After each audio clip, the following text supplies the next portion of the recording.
नमस्कार।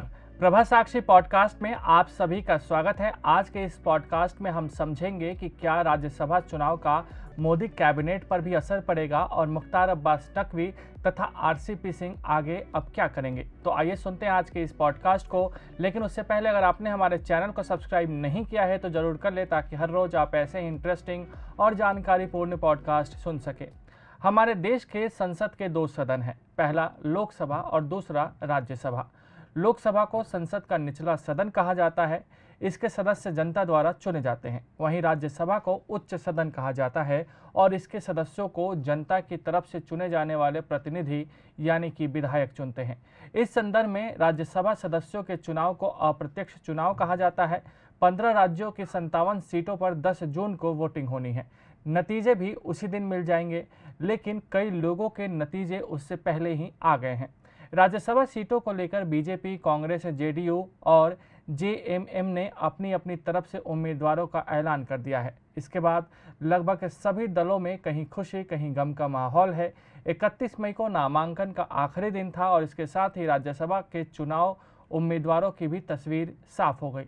लेकिन इससे पहले जब एक एक कर राजनीतिक पार्टियां अपने उम्मीदवारों के नाम का ऐलान कर रही थीं, लोगों की नज़र कांग्रेस की सूची पर थी कि क्या गांधी परिवार का मुखर विरोध करने वाला समूह, जिसे G23 कहा जाता है, उसका कुछ भला होगा। इस समूह का हिस्सा रहे कपिल सिब्बल तो पहले ही सपा के समर्थन से राज्यसभा जाने की तैयारी कर चुके हैं।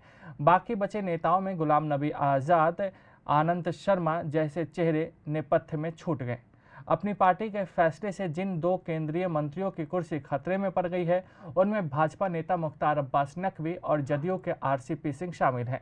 भाजपा ने पीयूष गोयल और निर्मला सीतारमण को फिर से प्रत्याशी बनाया है, लेकिन मुख्तार अब्बास नकवी को टिकट नहीं मिला है। दूसरी ओर जेडीयू के कोटे से केंद्र सरकार में मंत्री आरसीपी सिंह को भी पार्टी ने राज्यसभा नहीं भेजने का फैसला किया है। ऐसे में आइए जानते हैं कि मोदी कैबिनेट के दो मंत्रियों का इस्तीफा क्या होने वाला है।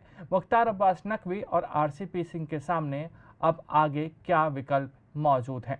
वित्त मंत्री निर्मला सीतारमण कर्नाटक से और पीयूष गोयल एक बार फिर से महाराष्ट्र से भाजपा के उम्मीदवार हैं। लेकिन मोदी सरकार में एक और मंत्री मुख्तार अब्बास नकवी को इस बार राज्यसभा का टिकट नहीं मिला है।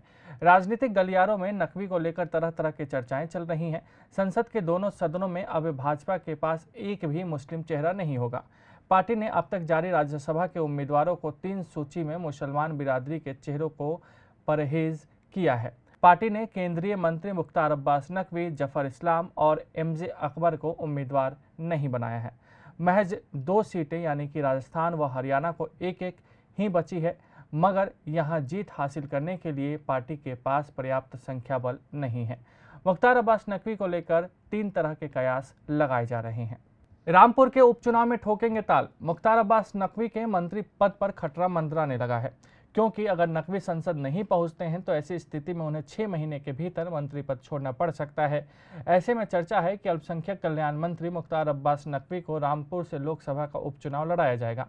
आजम खान के विधानसभा चुनाव में जीत दर्ज करने और फिर सांसद का पद त्यागने के बाद ये सीट खाली हुई है। बीजेपी मुख्तार अब्बास नकवी को रामपुर सीट से 23 जून को होने वाले लोकसभा उपचुनाव में उतारने की योजना बना रही है। नकवी इससे पहले 1998 में रामपुर से जीतकर लोकसभा पहुंच चुके हैं। इसके बाद उन्हें तत्कालीन अटल बिहारी वाजपेयी की सरकार में सूचना प्रसारण मंत्रालय की जिम्मेदारी सौंपी गई थी। संगठन में संभालेंगे अहम जिम्मेदारी। इस साल के अंत में 2 राज्यों में विधानसभा के चुनाव होने हैं। गुजरात और हिमाचल प्रदेश बीजेपी के लिहाज से बेहद महत्वपूर्ण है। एक पीएम मोदी और गृह मंत्री अमित शाह का गृह राज्य है, तो दूसरा बीजेपी अध्यक्ष जेपी नड्डा का गृह राज्य है। इसके अलावा साल 2024 में लोकसभा के चुनाव भी होने हैं। ऐसे में मुख्तार अब्बास नकवी को संगठन में अहम जिम्मेदारी दी जा सकती है। इससे पहले भी कई वरिष्ठ मंत्रियों को मोदी कैबिनेट से हटाकर संगठन में जिम्मेदारियां दी जा चुकी है। मनोनीत होकर जाएंगे उच्च सदन। राज्यसभा में मनोनीत सांसदों की संख्या 12 होती है, जिन्हें राष्ट्रपति की तरफ से नामित किया जाता है। इस वक्त 5 मनोनीत सदस्य हैं, जबकि 7 सीटें खाली हैं। ऐसे में संभव है कि भाजपा मुख्तार अब्बास को राष्ट्रपति की ओर से नामित कराकर फिर से राज्यसभा भेज दे और मौजूदा जिम्मेदारी को कायम रखा जाए। नीतीश कुमार ने आरसीपी सिंह के कतरे पर। मोदी सरकार में कैबिनेट मंत्री आरसीपी सिंह नीतीश कुमार के एकदम खासम खास माने जाते थे। यूपी कैडर के पूर्व आईएएस अधिकारी भी थे। अटल बिहारी वाजपेयी सरकार वाली एनडीए में जब नीतीश कुमार मंत्री बने तो आरसीपी सिंह से उनका परिचय हुआ। परिचय साझेदारी में बदली। जब नीतीश कुमार के हाथ में बिहार की सत्ता आई तो ये उनके ब्यूरोक्रेट नंबर 1 बन गए। फिर सियासत में आते हुए राज्यसभा में एंट्री ले ली, जदयू के अध्यक्ष भी बने, लेकिन उसके बाद से नीतीश और आरसीपी सिंह के बीच समीकरण बिगड़ने की पटकथा लिखा जाने लगी। कहा जाता है कि मोदी सरकार 2.0 में मंत्रिमंडल का गठन जेडीयू के पार्टी अध्यक्ष के तौर पर आरसीपी सिंह को पार्टी ने बीजेपी के साथ 2 कैबिनेट और 2 राज्य स्तर के मंत्री पद के लिए बातचीत की जिम्मेदारी सौंपी थी, लेकिन वो अकेले ही मंत्री बन गए। जातीय जनगणना में उनकी लाइन पार्टी से अलग रही है। यूपी चुनाव में पार्टी की ओर से बीजेपी के साथ तालमेल करने में नाकाम रहे। चर्चाएं यहां तक होने लगी कि उन्हें जेडीयू में बीजेपी का आदमी माना जाने लगा है। सभी की निगाहें एक नए मार्ग पर टिकी थी। जेडीयू ने आरसीपी सिंह का टिकट काटकर खीरू महतो को टिकट दे दिया। माना जा रहा है कि आरसीपी सिंह को मौका न देकर नीतीश कुमार ने उन्हें और बीजेपी दोनों को ही संकेत देने की कोशिश की है। इसके साथ ही कहा जा रहा है कि अब जेडीयू सरकार में शामिल नहीं होगी। इसके जरिए भी जेडीयू बीजेपी को अपनी नाखुशी का संकेत देना चाह रही है। मोदी के निर्देश पर आगे कदम उठाएंगे आरसीपी सिंह। जदयू से राज्यसभा का टिकट नहीं मिलने के बाद केंद्रीय मंत्री आरसीपी सिंह ने कहा कि मंत्री पद पर बने रहने या इस्तीफा देने के बारे में वो प्रधानमंत्री नरेंद्र मोदी की सलाह पर काम करेंगे। जिस पार्टी के सिंह कभी अध्यक्ष थे, उसी में किनारे लगा दिए जाने के बाद पहली बार पत्रकारों से बातचीत में उन्होंने कहा कि वो नीतीश कुमार के वफादार हैं और उन्हीं की पूर्ण सहमति से केंद्र में मंत्री बने थे। वही नीतीश कुमार ने कहा कि सिंह को समय से पहले मंत्री पद छोड़ने की जरूरत नहीं है। नीतीश ने कहा कि आरसीपी सिंह को पार्टी ने एक महत्वपूर्ण जिम्मेदारियां दी हैं, जिनमें लगातार वो 2 बार सांसद बनाना भी शामिल है। आईएएस अधिकारी रहने के समय ही उन्हें मान्यता दी जा रही थी। अब हम आपको बताते हैं कि किस राज्य से कितने माननीय सांसद राज्यसभा जाएंगे। उत्तर प्रदेश से 11, बिहार से 5, झारखंड से 2, छत्तीसगढ़ से 2, ओडिशा से 3, आंध्र प्रदेश से 4, महाराष्ट्र से 6, तमिलनाडु से 6, कर्नाटक से 4, मध्य प्रदेश से 3, राजस्थान से 4, हरियाणा से 2, पंजाब से 2, उत्तराखंड से 1, तेलंगाना से 2, 15 राज्यों की 57 सीटों पर ये चुनाव हो रहे हैं। अब सवाल यह है कि क्या मोदी कैबिनेट का विस्तार होगा। दोनों को राज्यसभा सदस्यता समाप्त होने की इस्तीफा देने की जरूरत नहीं है। नियम के मुताबिक किसी भी सदन का सदस्य नहीं होने के बाद भी दोनों अगले 6 महीने तक मंत्री बने रह सकते हैं। अगर दोनों 6 महीने के अंदर लोकसभा या राज्यसभा का सदस्य नहीं बन पाते तो दोनों को इस्तीफा देना पड़ेगा।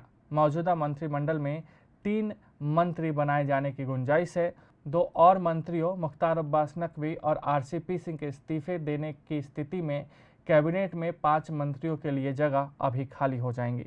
ऐसे में प्रधानमंत्री मंत्रिमंडल का विस्तार अभी भी कर सकते हैं, लेकिन इसकी गुंजाइश न के बराबर है। निर्दलीय सुभाष चंद्रा ने बढ़ाई कांग्रेस की मुश्किल। सुभाष चंद्रा हरियाणा से निर्दलीय राज्यसभा सांसद हैं और उनका कार्यकाल भी पूरा हो रहा है, लेकिन इस बार हरियाणा का नंबर गेम उनके पक्ष में नहीं है, जिसके बाद सुभाष चंद्रा ने राजस्थान में बीजेपी से राज्यसभा चुनाव लड़ने की रणनीति बनाई है। राज्यसभा के मौजूदा संख्या बल के हिसाब से बीजेपी केवल 1 सीट पर ही जीत रही है। वहीं दूसरी सीट पाने के लिए उसे 11 वोटों की दरकार है। बीजेपी ने एक पक्की सीट के लिए घनश्याम तिवारी को उम्मीदवार बनाया। कांग्रेस के पास 3 में से 2 सीटों पर पार्टी का बहुमत है। तीसरी सीट जीतने के लिए कांग्रेस को निर्दलीय और सहयोगी दलों के समर्थन की जरूरत होगी।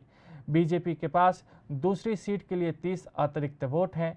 ऐसे में यह सीट निर्दलीय प्रत्याशी सुभाष चंद्रा को जीतने के लिए बीजेपी के 30 वोट के अतिरिक्त 11 वोटों की जरूरत होगी, यानी कि कुल 41 वोट सुभाष चंद्रा को जीतने के लिए चाहिए। फिर से चर्चा में आया 2016 का स्याही कांड। सुभाष चंद्रा के राजस्थान से उम्मीदवार बनने के साथ ही हरियाणा के 6 साल पुराने स्याही कांड की याद फिर से ताज़ा हो गई है। साल 2016 में हरियाणा में राज्यसभा चुनाव के दौरान कुछ ऐसा ही हुआ जो सुर्खियों में आ गया था।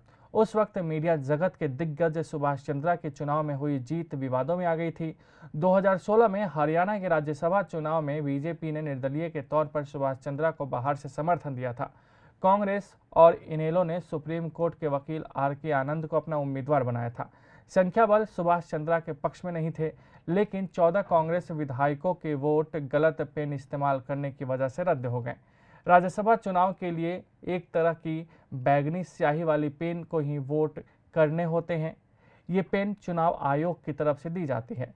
इसी स्याही के पेन को ही टिक मार्क करना होता है, लेकिन कांग्रेस के 14 उम्मीदवारों के वोट पर दूसरी पेन के निशान थे, जिसके चलते उनके वोट को कैंसिल कर दिया गया था। कहा जाता है कि वोटिंग के दौरान परिणतिक रूप से किसी ने बैगनी स्याही की जगह ब्लू स्याही वाला पेन रख दिया था। मामला कोर्ट में भी गया, लेकिन अभी तक यह तय नहीं हुआ कि वो स्याही था या नहीं था। तो आज के लिए इतना ही। अगले पॉडकास्ट में किसी और मुद्दे पर देंगे आपको विस्तृत जानकारी। जुड़े रहिए प्रभा साक्षी के साथ।